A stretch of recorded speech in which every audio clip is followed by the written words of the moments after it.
You will hear a number of different recordings and you will have to answer questions on what you hear. Section 1. You will hear a conversation between an agent from City House Services and a customer who wants to have her house cleaned. First, you have some time to look at questions 1 to 4.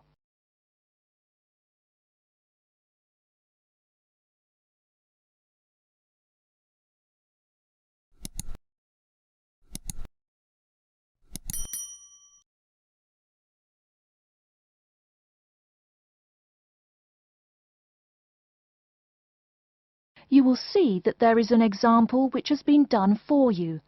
On this occasion only, the conversation relating to this will be played first. Good morning, City House Services. How may I help you? Good morning. I'd like to arrange to have my house cleaned. Certainly. I just need to ask a few questions. First, could I take your name? Yes, it's Barbara Hill. The woman says that she is Barbara Hill, so Barbara Hill has been written in the space. Now we shall begin. You should answer the questions as you listen, because you will not hear the recording a second time. Listen carefully and answer questions 1 to 4. Good morning, City House Services. How may I help you? Good morning. I'd like to arrange to have my house cleaned. Certainly. I just need to ask a few questions. First, could I take your name? Yes, it's Barbara Hill. Thank you. Next, is your house in London? Yes, it's in Kingston in southwest London. Okay, southwest London and, what's the postcode? SW105. And what is the square footage and what rooms will be cleaning? The whole house is 268 square feet, and there is no need to clean all the rooms. I only want to have my bedrooms cleaned. Okay. How many bedrooms does the house have? 3 bedrooms. Oh no, sorry, we used to have 3 bedrooms, but we only have 2 bedrooms now. Are those single bedrooms or doubles? Doubles. Fine, 2 doubles. There's one more room which needs cleaning. It was used as a bedroom before, and now we have converted it into an office. I understand. 3 rooms have got to be cleaned. And are all of those rooms upstairs? Yes. Then downstairs we have a kitchen diner, conservatory and lounge. The kitchen diner is quite large and has the usual equipment: cooker with oven, refrigerator, cupboards and worktops. The conservatory has a lot of plants, but there's no need to take care of them.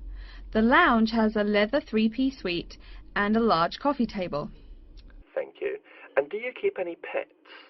Yeah, I really love keeping them. I've got 2 dogs and 3 cats. Okay, then if our staff come over to offer the service, please take your pets away. Have you looked at our service packages? Yes, I have one in front of me. Excellent. Before you hear the rest of the conversation, you have some time to look at questions 5 to 10.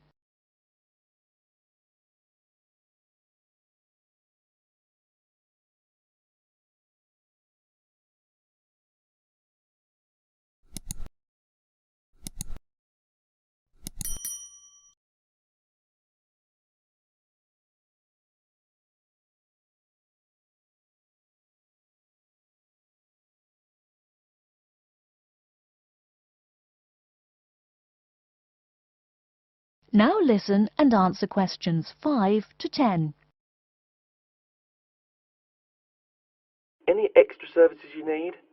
Switching bed linen, work in the garden, clean the glass in the conservatory, that kind of thing? No. Actually, replacing the bed linen, yeah, that would be good. No problem. I'll just make a note of that. How about curtains, mats and carpets? What would you like us to do with those items? The curtains. I'll have to think about that. I think we should have the carpets cleaned really well every quarter. Mats can just be done with the laundry. Of course. How about clothes? We can have our staff wash and iron them, or we can have them taken to a dry cleaner. Washing and ironing. No, just ironing. That'll be okay. Okay, fine. I know quite a bit about what you want now. I should let you know that we're located on 12 Amy's Road. That's Amyes. And we work on from Monday to Sunday except Tuesday and Wednesday. Could you let me know when is convenient for you? Next Friday. No. Oh, that's no good. My son invites his friends over in the afternoon that day. Perhaps next Thursday or next Saturday? Let me check. Okay, next Thursday. When is it convenient for us to come over and provide the service? Is it okay if we come in the morning? Or we may come in the afternoon. It depends on your schedule. I'm okay with any time. Just give me a call to let me know you're coming before you arrive. Sure we will. By the way, how long will it take for the service? We usually work 1 to 3 hours for house cleaning, and the work will take 3 hours at most. And of course, if it takes more than 3 hours, you should pay extra for it. Fine. So, let me just do some calculations. That is the end of Section 1. Section 2. You'll hear a talk by a security worker from Sydney Airport who is introducing the day-to-day operations of the Australian Quarantine Service. First, you have some time to look at questions 11 to 17.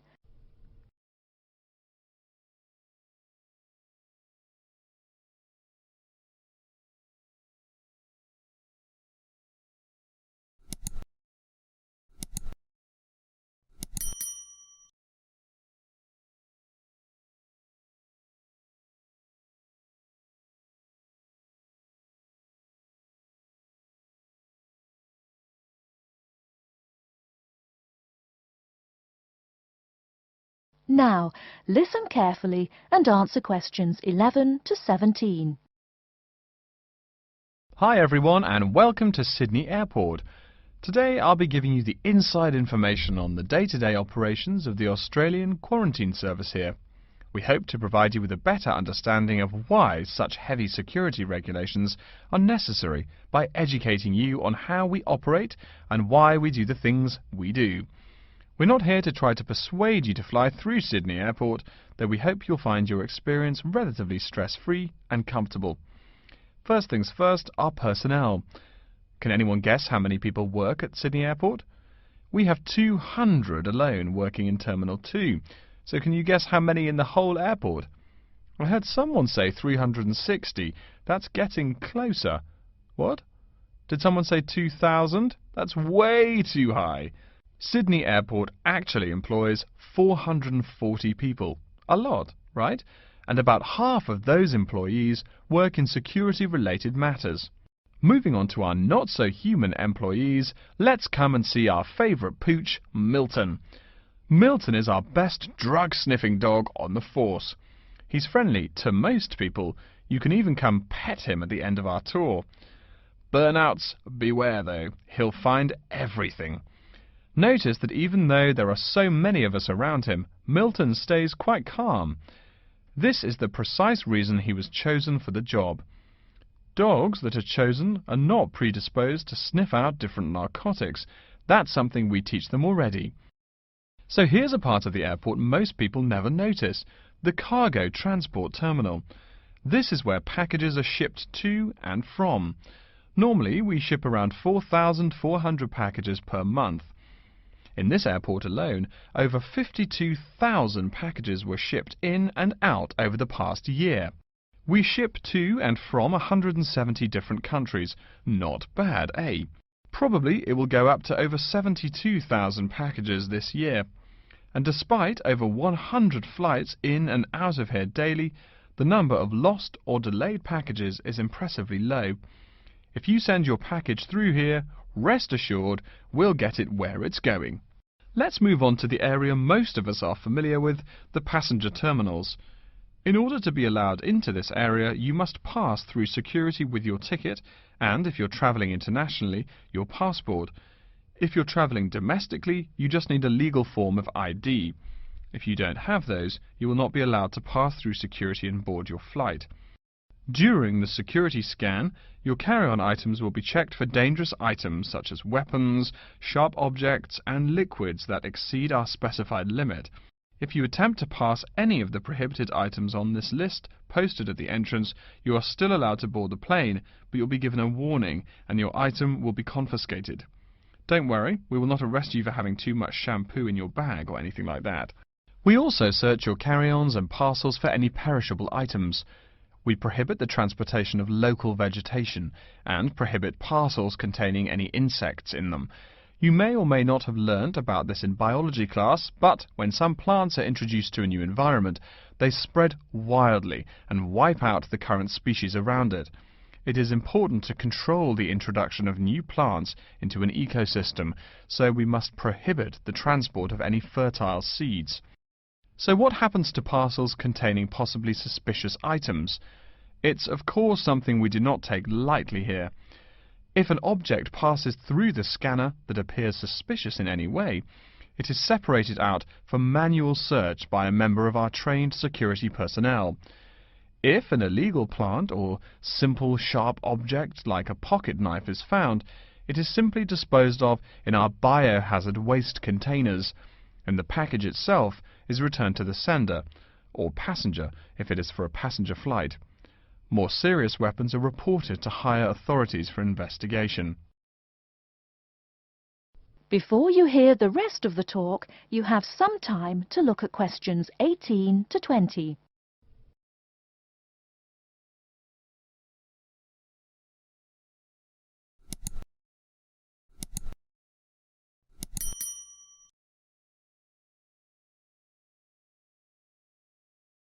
Now listen and answer questions 18 to 20. As far as parcel security, the material of the parcel is important. For shipped goods, the most common material used and the most widely accepted is paper. Make sure it is packed sturdy enough with no rips or tears. We've definitely had packages rip open before due to haphazard packing.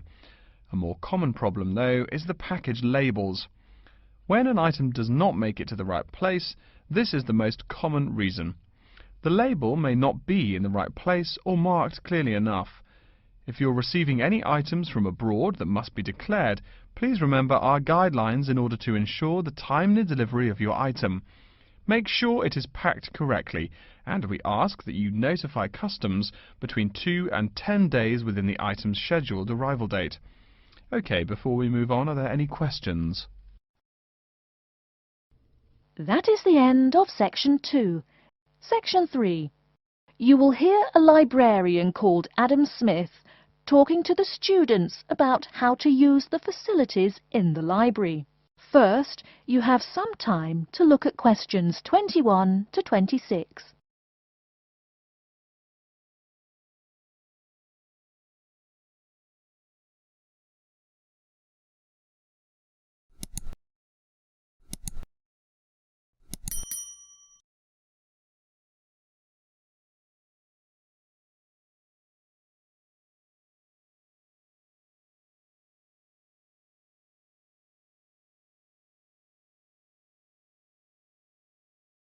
Now listen carefully and answer questions 21 to 26.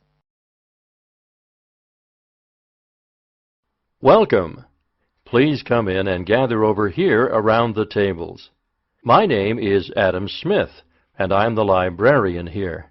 I'll show you around today and explain how to use these facilities. Hopefully, when I'm done with it, you'll know the ropes.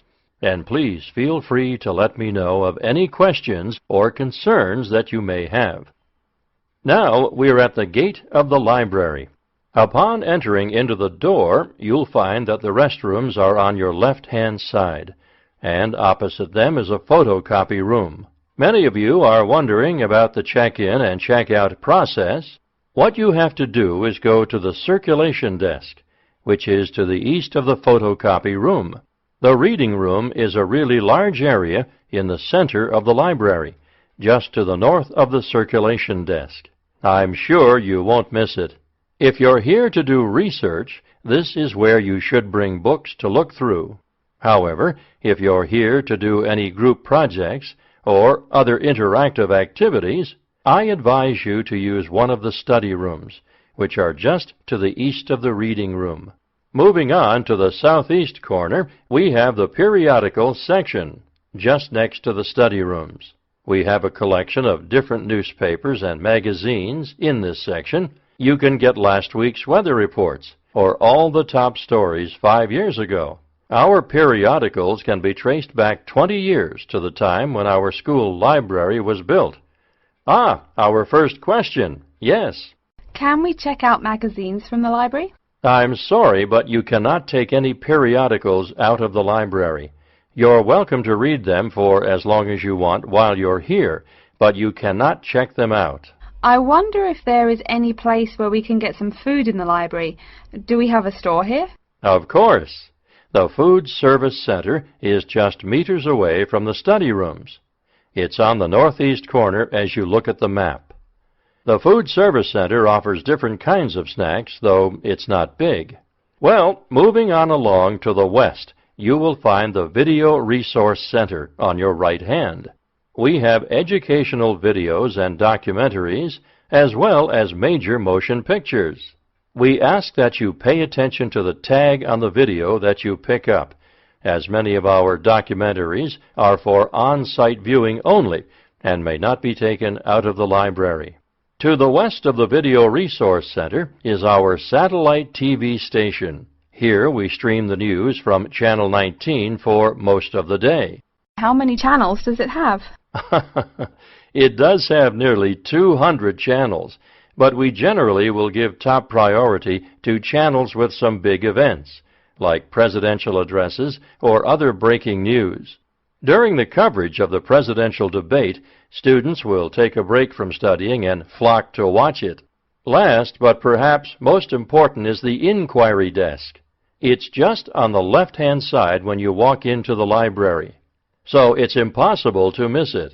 If you have any questions about how to use equipment or where to find something, come and ask the assistant. Don't be shy, because that's what they're here for.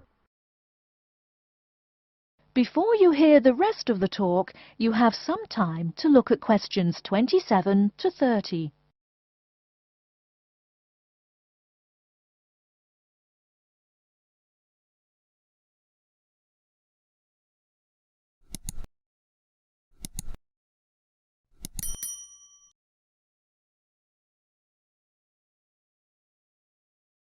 Now listen and answer questions 27 to 30. Speaking of questions, one of the questions we get asked is how to actually check out a book once a student has picked one out. If it's a fiction or non-fiction book, look for the pink and yellow checkout card inside the back cover of the book.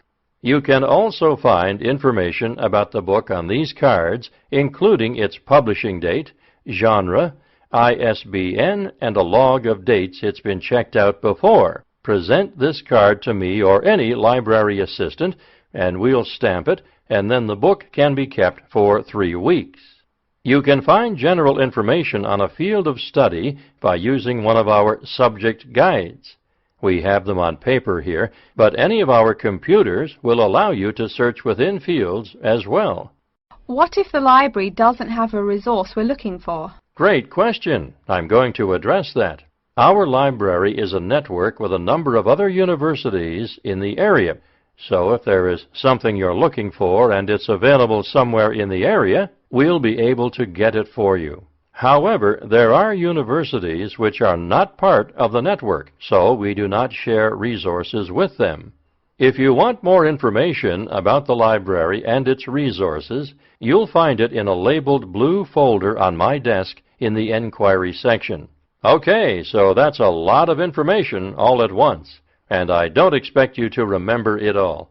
The most important thing is please be respectful of the staff, and if you need help with anything at all, come and ask me or one of the assistants. All right, any questions? That is the end of Section 3. Section 4. You will hear a lecture about Crocodylus niloticus and its living habits. First, you have some time to look at questions 31 to 40.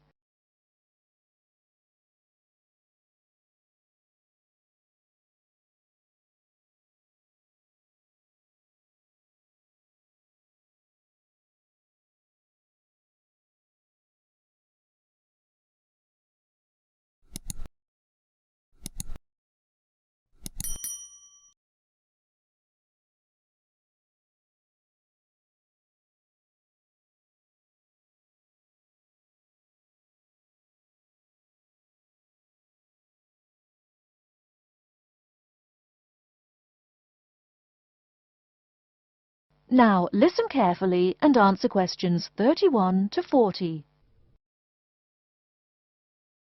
Good morning. Today we will continue our study of Crocodylus niloticus by talking about its living habits. We've already discussed the evolutionary attributes that set it apart from its crocodile relatives. Does everyone remember that?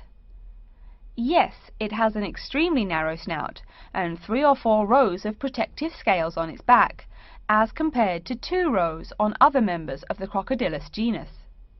Let's take a look at how these carnivorous man-eaters live, where they live, and finally, whether they really deserve their vicious reputation. To start, I'd like to address a great question posed to me by a student during yesterday's office hours. We talked about the distribution of crocodiles in Africa and saw that they are highly concentrated in the south and west of the continent. This student noticed that on the map displaying the distribution of crocodiles across Africa, there were no crocodiles in the northern region, and found no mention in the literature of the existence of crocodiles in the north of Africa. Why might there be no crocodiles in North Africa? Let's save this question for later in the lecture. To find out more about the social habits of the African crocodile, one researcher named Tara Shine of the University of Ulster in Northern Ireland conducted a survey of the wetlands in Mauritania and received reports of 46 crocodiles living in one group, or float as we say when referring to crocodiles, though the usual number is a little less than half of that. In general, crocodiles are more highly concentrated in wet subtropical environments near bodies of water and rich vegetation. While South American crocodiles thrive in cool rainforests, the African crocodile is more equipped for heat. Though they can survive at the hot temperatures found in some deserts, they are not equipped to handle dry climates and thus cannot survive in places like the Sahara Desert of North Africa. As cold-blooded animals, crocodiles' core temperatures fluctuate from their average of 38 degrees Celsius as external conditions change. Thus, they need to avoid extreme temperatures. Others live an underwater life, keeping a body temperature close to that of the water. As their own unique method of regulating their body temperatures, some African crocodiles have made dens by digging holes in the ground to provide themselves with a cool, dark place to retreat from the hot African sun. Speaking of the hot African sun, let's go back to the question asked at the beginning of the lecture.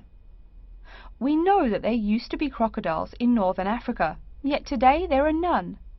What are some possible explanations for this? Some students have suggested that the African crocodile has evolved from a desert creature into a wetland creature, thus causing them to migrate south for more appropriate conditions. Others presume that the crocodile was hunted out of northern Africa by a fiercer predator. While these are intelligent guesses, the real story is a little bit different. The key to this migration is that the Sahara Desert did not always cover the north of Africa. About 8,000 years ago, the land was fertile wetlands, perfect for breeding crocodiles. Over time, though, the area dried out and the wetland slowly turned to desert, leading the African crocodile to migrate south to the marshlands they call home today. Some crocodiles did, however, adapt to living in dry conditions. In Mauritania, some crocodiles have learned to survive in an area where they can go up to 8 months with no water, by spending the driest of times in what's called a torpor, or short period of hibernation. To utilize every bit of rainfall, these desert crocodiles dig underground caves that collect runoff, thus staying cool and hydrated. During the mating period in November and December, males attract females to their viciously protected territory through a number of behaviors that range from snapping their jaws all the way to sending infrasonic pulses through the water. Afterwards, the female digs a hole up to 60 centimeters in depth to store the eggs for an 80-day incubation period. The female protects these eggs during the period, and sometimes even helps crack the eggs with her snout at the end. These teeth-gnashing carnivores are softer than we think. Although these vicious creatures have attacked humans on a few occasions, the residents are not afraid of them. In fact, they show a great deal of reverence towards these wondrous creatures. Some say that crocodiles bring water to their habitat, so if they leave, they will bring the water with them. Obviously this is not true, but it demonstrates the admiration the inhabiting people have for crocodiles. Generally, crocodiles do not predate on humans. They attack when humans populate the crocodile's habitat, instilling fear and uneasiness in the crocs. Like any other species, crocodiles are known to attack when feeling fear. There's still a lot more to be discovered about the African crocodile. Researchers want to know more about the population size, how many crocodiles inhabit Africa in all, how they form separate floats, etc. There is still also much to learn about migration patterns and relations to other populations of crocodiles now found in other parts of the world. Next time, we'll examine a few specific case studies of crocodile populations in southern Africa. That is the end of section 4.